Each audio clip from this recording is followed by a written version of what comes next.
What's up, everyone? This is Raine Cruz, and it's time for the rain check with Tony Diaz Cervo. Hi, Tony. How are you? How's it going? I'm doing well. I'm doing really well. Oh, well, I'm doing good, and it's good to finally meet you virtually. I will definitely meet you in person, though, on November Yes, we 30th. haven't met. Right. We have We not met haven't yet. I've met. heard great things, though. I've heard great things. Oh, thank you. I appreciate it.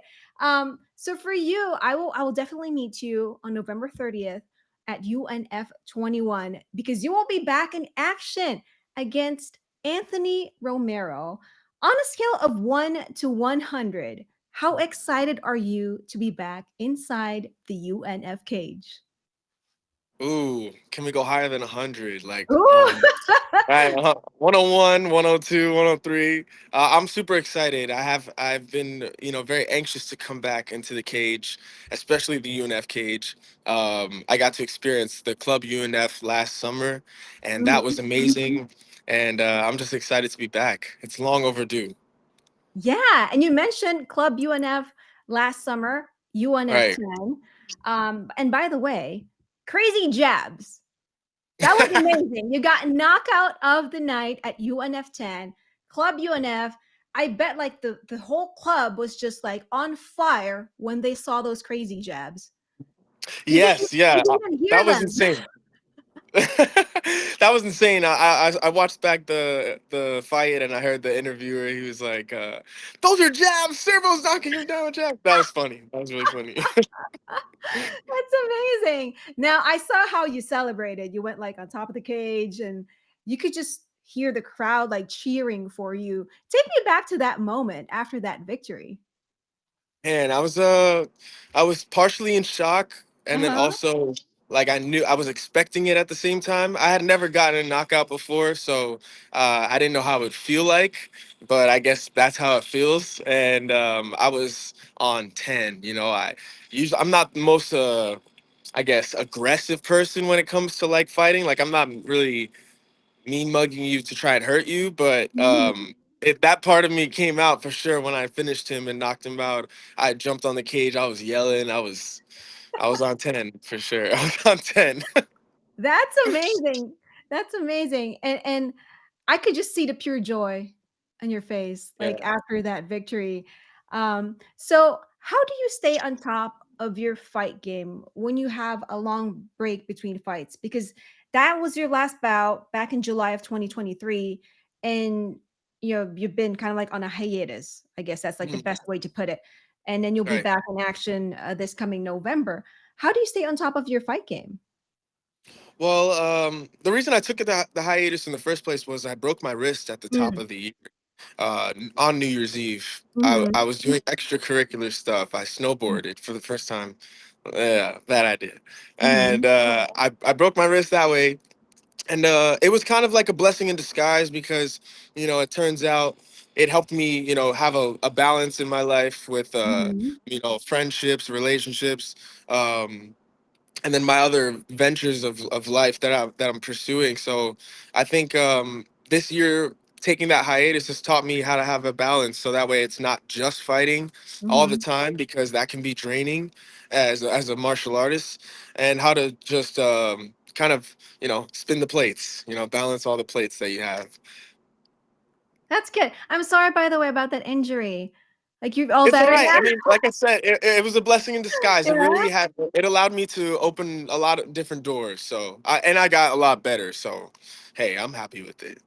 That's good. Are you gonna go back snowboarding, though, this coming, Oh, winter? you know, It's so much fun, but the risk Uh-huh. to reward is crazy. It's like you think fighting has a risk to reward that's like wild. I feel like snowboarding has a worse uh, risk to reward. It's, I Yeah, would do it again. true. I would do it again. I would.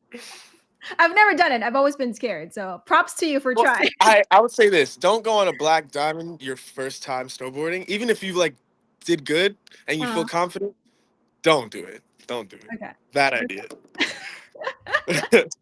But I love what you said about, looking at it as a blessing in disguise, right? Mm, Because it's all about, when something negative happens, right? It's always about looking for that positive thing that comes out of it. right. Um, so, you know, that got me thinking, right? When you're kind of like on a hiatus, right? Are you the type of fighter who kind of like stays ready? For example, let's say after you got better from the injury, right? Did you try to stay ready for any short call notice, or do you kind of not prefer to take any last minute fights? Well, the competitor in me is always ready. I grew up doing martial arts my whole life, so it's Mm, never like get in shape and out of shape. I mean, yes, don't get me wrong. There's times where like I'm not running consistently, but as far as like training, um, I'm always training because that's just my life. I feel like a lot of fighters go through this. They wouldn't know what to do without training, and I've been doing it since I was 2 years old, karate and martial arts. So I don't really see life outside of not consistently training. So yeah, I'm always in shape and I'm always just keeping my tools sharp. Regardless if I was even fighting or not, I'd be training. So it kind of works out well for the hiatuses because I'm still yeah. improving no matter what. Wow, that's crazy. Since 2 years old? Yeah, yeah. It's Wow. I'm not like most fighters. Most fighters I feel like they jump in, whether they're in there. I mean, hey, nowadays there are a lot of martial artists who start really early, so kudos to that. But as far as like a specialist in a certain area, there's like wrestlers, there's some Uh-huh. kids who start boxing young, but I started karate since I was two, Shotokan karate. All my siblings are black belts, and it was kind of like we didn't really have a choice. We were doing martial arts. Oh, So really? Like your parents just decided, "Hey, you guys do martial arts." Well, yeah, it was a family business as well. So it was like Oh, okay. as soon as we got old enough, we just started teaching in the schools. So it was like from school to dojo to home to school to dojo to home. And you just keep doing that. Oh, wow, and you mentioned home. You're fighting out of Los Angeles by way of New Jersey. Now, Yes. tell me about the humble beginnings of Tony Diaz Cervo in New Jersey. You mentioned you started They're training still martial humble. arts at 2 years old. So, how was it for you? Like, you started learning martial arts at an early age. Did you play other sports though? You know, I didn't really have an interest in other sports until like high Mm, school, where I was like, I wanted to try track for a little bit. But mhm. I always grew up thinking I was gonna run a bunch of martial arts schools, which hey, that's still always in the cards. Run a bunch of martial arts schools, and then I thought I was gonna work my way towards the Olympics because they had added karate into I think it was like 2020 when they went Mhm. to Japan, and I was like, that was where my eyes were set on. So I was preparing to try and make a run for that. But I knew all along that I did have a love for MMA, but I was kind of just fearful of it, Uh-huh. especially when you see how it is and everything. I was very like, I don't know if that's for me, but that was when I was like 18. And as you get older, you kind of just, you build a toughness about you that, you just like some things are inevitable. How did you branch out from karate then? Like, what did you try after karate? I was in Jersey actually, and I mean Mhm. that's where I was from, right? Obviously. And so when I was in Jersey, I had trained at Nick Catone's MMA, which is a big gym out of Frankie Edgar, Eddie Alvarez, Zabit, Cody Garbrandt. A lot of guys came out of that gym, so I was just an amateur karate guy, and they would use me as like a little, sparring dummy, if you will. And I would get a lot of training in and practice and get finished over and over again, and that's how I got better at Okay. first. And then COVID happened, and then that's when I moved across the country. Oh, okay. Now, is the move a part of your other life, which is being a model and an actor? Yes. So when COVID happened, I was still teaching martial arts through like online, like this, live, and Mm, because we couldn't, you couldn't be in person, all that stuff was going on. So I had to ask myself, what do I really want to continue mhm. doing? I felt like the world was ending, so I was like, I might as well go pursue something that I really want to do. So I decided, let me move across the country and pursue modeling and acting. I had not up until that point decided like I want to still fight. I was kind of like I kind of put a closed chapter to that Mhm, until mhm. that urge comes back and then you're like, no, I gotta go. And I started training again while I was out here. That's awesome. And now when you trained again here, it's all MMA at that point? When I moved here, yeah, it was all I was in Jersey. It was all MMA as well. I was just teaching Mm. martial arts, but I was already training to fight. And then when I moved here, I had found a local gym that was close by me. Um, Good training academy. It was great, and that's really kickstarted me to start fighting at that time. And then I went on like a 4 fight win streak and learned a lot and grew a lot. I've lived here 3 years now, so yeah, a lot's happened. Yeah, you loving it? Loving it Loving the every West second. Side? It's actually great for a martial artist too because the weather's so nice. You can stay in Mhm. shape all year round. You don't have to worry about, stepping outside in the winter and it's freezing. And that's the East Coast is hard for fighters because it's like if it's snowing, you don't really have motivation to go train. You don't wanna run in the snow like Rocky Balboa? I'm not no Rocky. I'm no Rocky. Now you mentioned your, 4-fight win streak. Dude, that's amazing. Like, does that add more pressure though to you, especially, when you're about to go back inside the cage at UNF 21? Not really. Mhm, I think it's more of like just a mindset of if you're always trying to improve, you're not really mhm, looking at the past fights or anything like that. I'm just looking to see if I'm getting better every week, every day, and I'm improving. So it's almost like I assume to get a win because of all the work I'm putting in. It's like there's no doubt I'm progressing. So it's definitely like a reminder too, though. You mhm. look back and you can see, all right, I have it in me to keep progressing. So as long as I keep trying to do better than I did yesterday, then I'm gonna win. That's amazing, and that kinda leads to my next question for you. Your one and only loss, it was actually on your debut bout. You Yeah. know, Tony, I find it really, really interesting and amazing actually when I look at fighters' records and I see that, you know, their first fight, it was a loss, but from that point, they kept winning and winning Mhm. because I feel like they learned something from that first loss. For you, what kept you going? Ooh. Definitely, I guess the ego in a guy. It's like I want to Mhm, get that lick back. Like I lost, I need a win again. But two, I knew I just needed to prove to myself because the first reason I joined MMA was I think I tend to do this thing where I'll chase after things that I'm afraid of.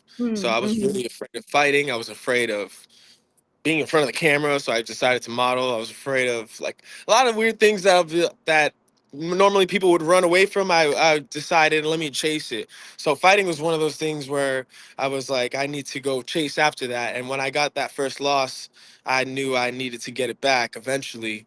And what I learned in that fight was yeah, I mean, at first, I didn't have MMA training. I was mhm. just going in there as a karate guy. I didn't even know what guard was. I didn't know what an arm bar Really? was. Like, I didn't know. I was not prepared. And so I had lost that fight. But what I learned in that fight for sure was in round two when I came out, and that's when I lost, was to always go in there with being on, like never casual or chill, always like um focused Okay. from start to finish every second. And that's where I adopted the mentality of winning every round and every second. And up until this point, I feel, and I think that as the stats will show, I have not lost a round since that fight. So that's my mentality when I go into fights is I don't want to lose a second of the fight. Dude, that's amazing. Thank you, thank you. Win I every also don't second of like the get fight. I don't like getting hit as well. So it's Oh, like like it kind yeah. of works. I don't wanna get hit too, so yeah. Right. I mean, there are people who do like getting hit, but no, I don't. Now, so we talked about, you as a fighter. I kinda wanna, get to know you more, and I feel like a lot Yeah. of our, viewers and listeners right now, they wanna know Tony Diaz Cervo outside of the cage. You Mhm. are Haitian Cuban, Yes. so for you, what's the best part of those 2 cultures, and how do you represent your heritage? That's a good question. My mom is Haitian and my dad is Cuban. Mhm. I definitely feel on as far as the Cuban side of me, that fighter side. There's a lot of great fighters that come from Cuba. Yoel Romero, MMA fighter. Um, Tons of boxers, and so that grit and that style of Cuban fighting is like in my blood, and I Mm. feel like it's great to represent. And on my mom's side, she's Haitian, so I would feel like they're like kind of different in terms of like I connect with them differently. You know, my Cuban side is more of like that attitude and that grit, and the Haitian side is where I feel like it's more of my creative side with music and arts and uh yeah, like I'm a lover and a fighter, I guess. So it's like I'm not like always like trying to hurt someone. I feel the balance of those two. My dad was my martial arts instructor. My mom was, very caring Uh-huh. as a mother. So I feel like I have that good duality of I can turn it on when I need to, and also I know how to be just a chill dude. You know. That's good. That's a good balance, right? Like a yin and yang, right? Yeah, it is a good balance. Right? That's for sure. Yeah. I mean, it's deceiving too. You know, I feel like it's a good. It kind of makes the opponent think. Sometimes I think people think I'm like you don't look like a fighter. You're too smiley or too giggly or too pretty or whatever they want to say. You're like too nice. Yeah, too Yeah. nice, too nice. But I'm not nice when I'm in the cage. It's a whole nother person. When does the switch happen though? Because you're a nice person, I can see you've like been smiling this whole time. When does the switch Yeah. happen? Hmm. I guess at the face off. Okay. You know, like if I see you, you're looking into my eyes and I'm looking into yours, not romantically. And and you're like you looking like you want to hurt me, that turns Mhm. it on for me like pause. That turns it into, me going like uh I need to defend myself and I need to defend my family, so that's where that switch comes on where, you know, it's you or me and it's definitely not going to be me. So, Mhm. That's good. That's good. I like that. I like that, mental switch in your head. yeah. Um, so you mentioned, representing, Haitian Cubans out there, and I think you're doing a great job, right? As a fighter and also as an actor and a model. You kind of Thank you. mentioned earlier that you were kind of like scared to be in front of the camera. That's why you became a model and an actor. I love that you are conquering your fears, and at the Mm, same time, when you're conquering your fears, you're also achieving your dreams. That's amazing. That's amazing. right. I think I learned. I do a lot of reading and stuff like that. Mhm. I mean, I should say 50% of the time. It's not like 100% of out of the year. I read like half the months. But when I am reading, I'm learning a lot of things about self development and stuff because Mm, that's just what I was kind of like raised to do, is like read books and stuff like that. For teaching martial arts, we would have to be very good with like people. But when I would read these type of books, it would always remind me of things that kind of just like are mental notes to keep. And one of them was like, I feel like on the other side of fear is everything you want in life. mm. You know, like on the other side of fear is that career, that relationship, or that, dream. It's like, it wouldn't be a dream if you weren't afraid of failing, because then it would just be like, there's no risk, there's no reward. That is true. That's true. I like that. I like that. So now how did you get into that spotlight? Did you know In an act? terms of, oh, that was kind of just all God. That's all God. Because I didn't really, when I moved here, my sister lives here, so she's an actress, and Mhm. she's doing her thing. She's amazing actress. So she kind of like gave me the reins on how to move in LA, and helped me with connections, and really helped me a lot. And but as far as like how I just started, I feel like, Uh-huh. your subconscious is really powerful. The things that you're like subconsciously thinking about and planning, you don't really realize until it becomes into your like frontal lobe, I guess. So subconsciously, when I was a teenager, I was looking up how to get signed to an agency, how to do this, how to do that. But I was teaching martial arts. So when the time came and I had the opportunity and COVID came, it was like I jumped and I started like posting on social media and stuff. And that's when people told me, oh, you should try modeling. I moved to LA, had no plan really, but subconsciously I had a plan. And then Okay. I just kind of, it just kept coming into action. Same thing with fighting.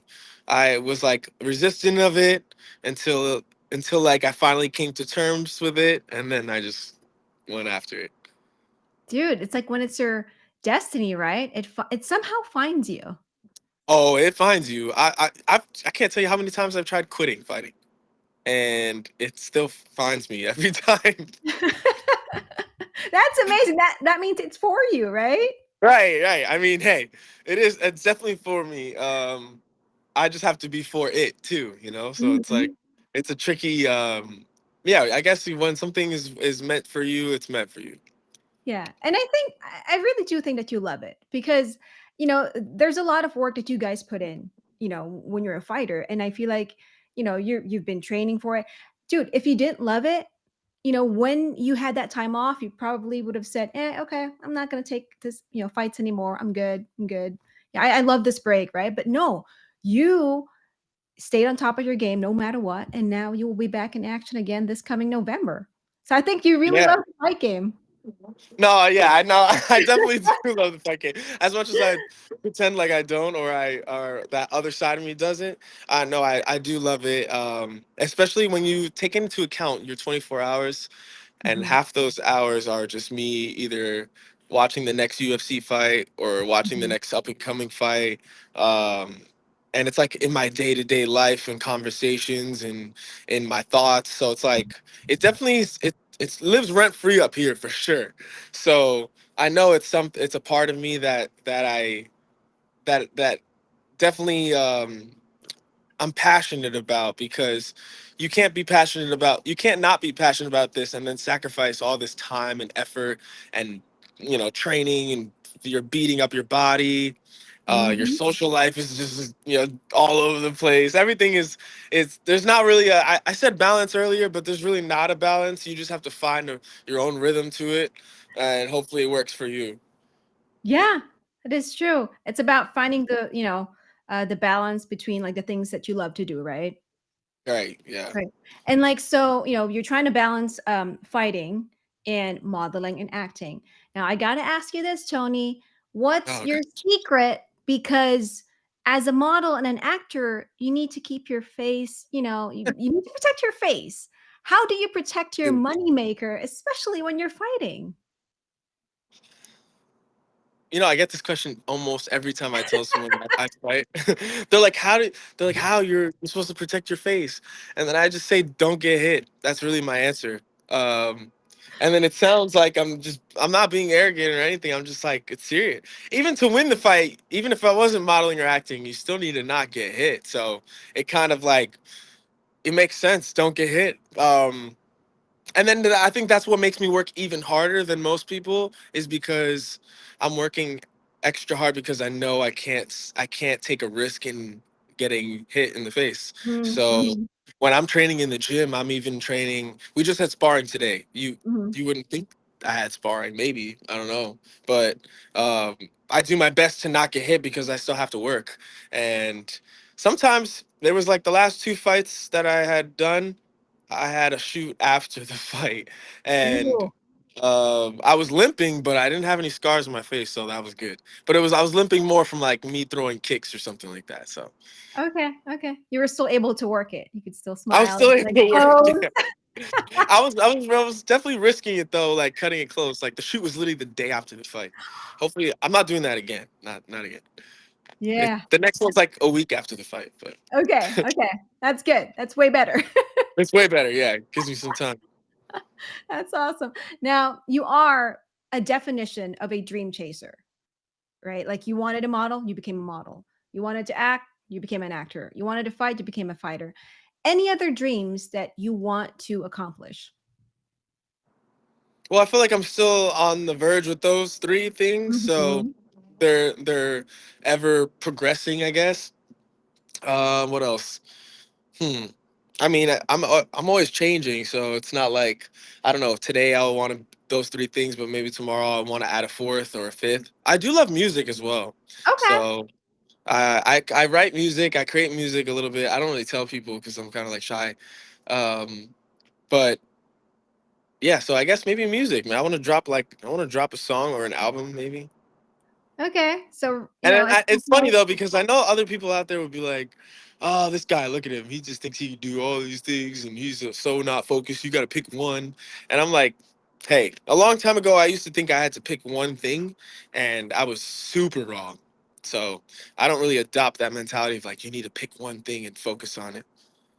Yeah, I agree with you on that one because I feel like if you have the opportunity to try as many things as you want, right? Why not? We only have one life to live. Right.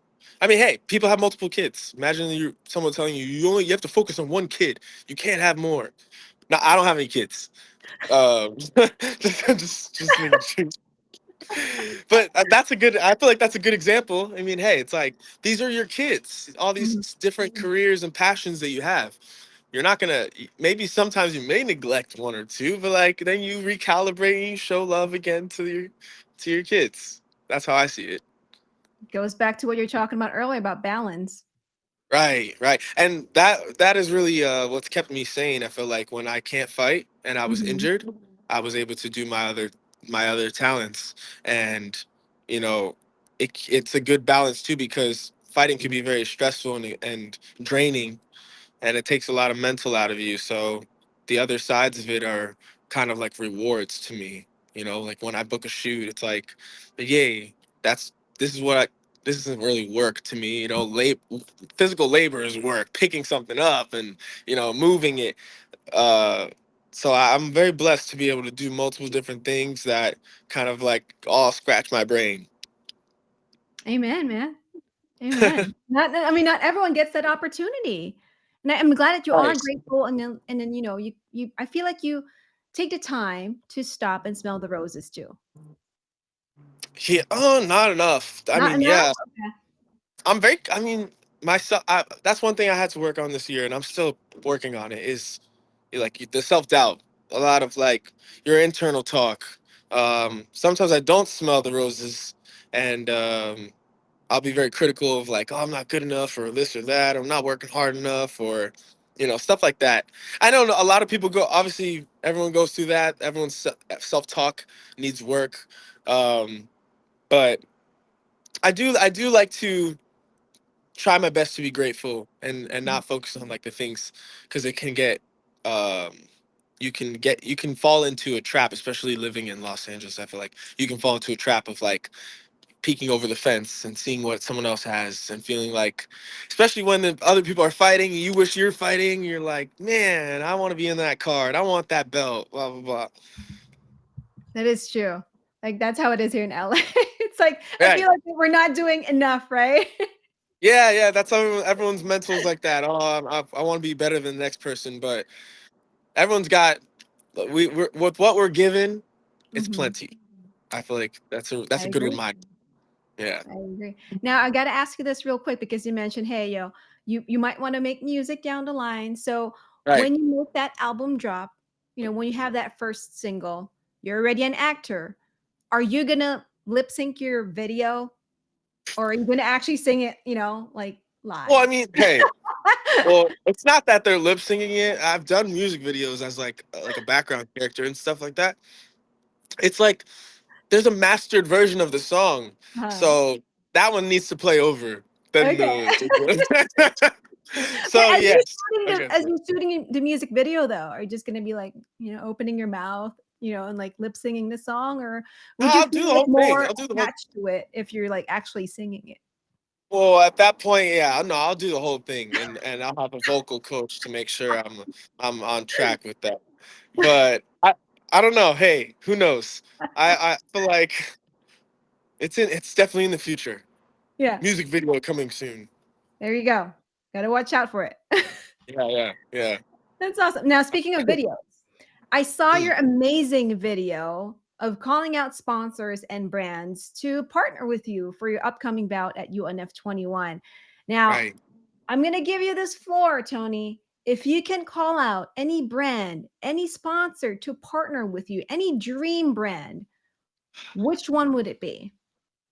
Oh, you're putting me on the spot right now. Maybe any favorite, clothing brand or maybe Ooh. Oh, I'm food. wearing one right now. Oh, Um, I think it's. Roots of Fights. I think it's called. Right? If I, Okay. I think so. Hold on. Is it called Roots of Fights? Ah,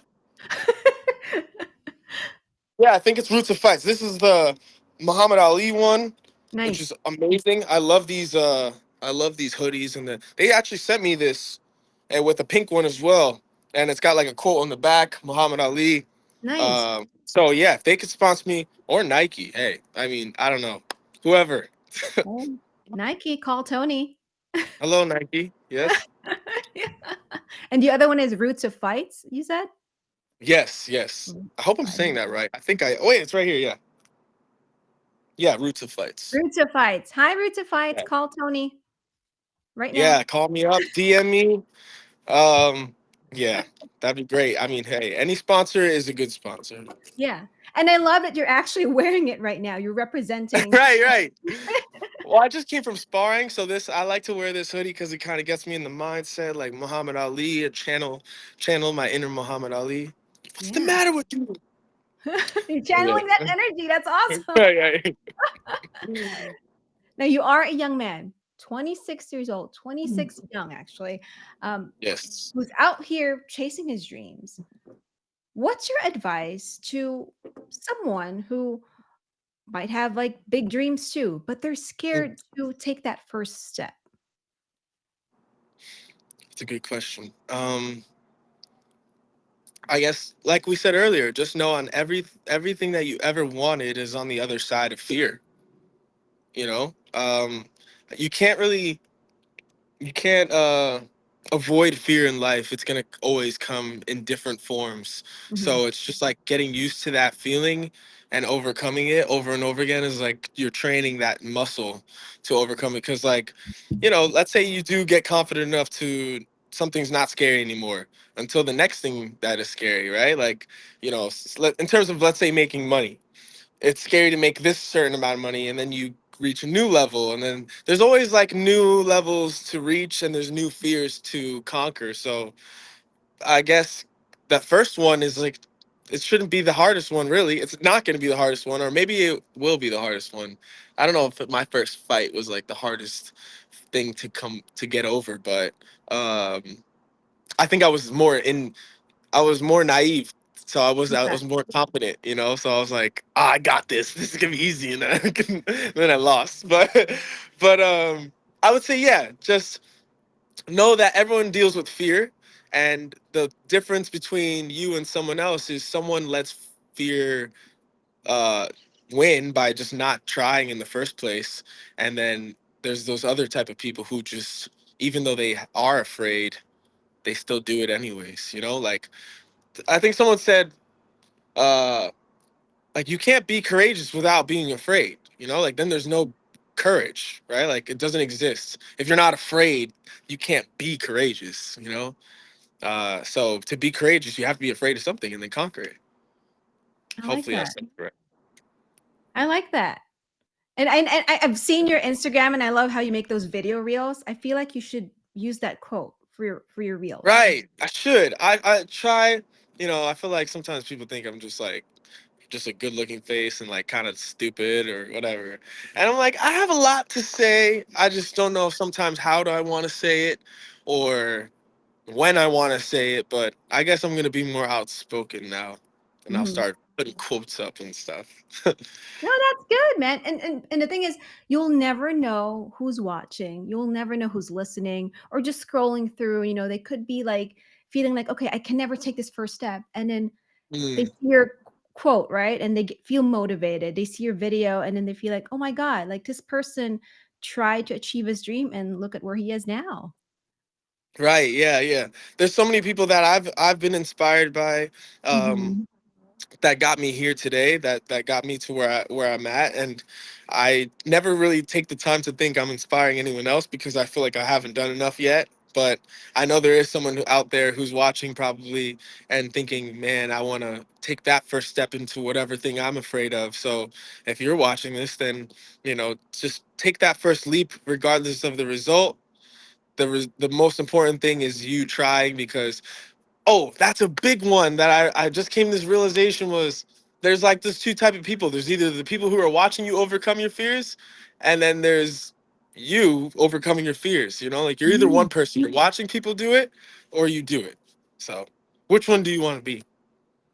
Ooh, red pill or blue pill? Which one? I'm right. Like, yeah, red pill or blue pill. I guess so. Yeah, I guess so. That's Which one's awesome, the good one? Blue, red pill. No, I don't right? know. I don't know. Yeah. But, I love that, man. Thank you so much for that. Now, do you have any message, for your supporters or for your fans? Ooh. Thank you guys for all your support. Thank you for believing in me. Um, Even the ones that are always messaging me, letting Mhm. me know I see the work you're putting in. I'm really grateful for that. And also just thank you for those who tune in to come watch me fight in person. I'm not from Los Angeles, so I'm definitely thankful for those who come out here. They're like my second family to come watch me fight. And then I actually have my real family who sometimes comes to fly in to watch me fight. So I love that as well. And then everyone who's watching the streams around the world, there's people from all these different countries that I'm like so shocked that when they say they're watching me from India or wherever, I'm like, wow, like I had no clue you would even look over here. So I'm grateful for everyone who's watching. Thank you. And Wow, that's tune amazing. in November 30th because you don't want to miss it and you don't want to blink either because it might be fast. Mm, I love it. Yeah. The big comeback of Tony The Diaz Cervo comeback. at UNF 21 on November 30th. Tony, thank you so much for joining me here today. Guys, please do follow Tony at Tony Diaz Cervo on Instagram. You can also follow at Up Next Fighting on Instagram as well to stay updated on news and upcoming bouts for Tony Diaz Cervo. You can buy our tickets at upnextfighting.com for UNF 21 on November 30th. So you can see this man right here, Tony Diaz Cervo versus Anthony Romero at UNF 21.